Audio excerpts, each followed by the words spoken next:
Let us see how to modify a recorded macro. As mentioned earlier, registers are shared across recording, delete, and yank commands.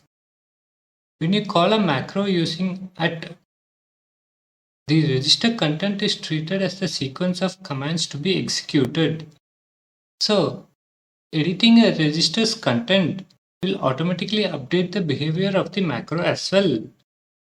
Knowing that you can modify a macro also helps if you make a mistake. You can choose to finish the recording and update later instead of restarting the recording. Let us look at an example. Suppose you want to use hello surrounded by single quotes and added exclamation mark instead of just plain hello for the example we saw earlier. So that was recorded in the register W.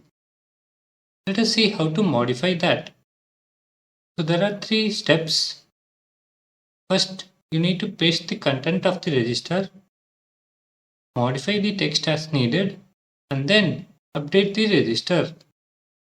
So let me first paste the contents. So double quotes, W is the register, and then paste. So instead of this hello, we need to change it to this. So let's add the extra characters, and once the modification is complete, we can update the register.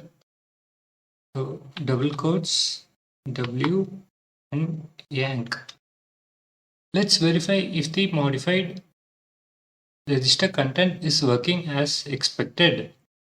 So suppose the cursor is here, and if I use at W, so you can see it now has the modified text. If you want to create a new macro from scratch, you can just type the required text instead of using the Q command. In such cases, you can use Ctrl V or Ctrl Q to insert non-graphic characters like escape and enter. So for example, I'll press Ctrl Q and then press escape. So you can see the escape character is inserted. Another example, Ctrl Q and enter. You can also load a macro at startup.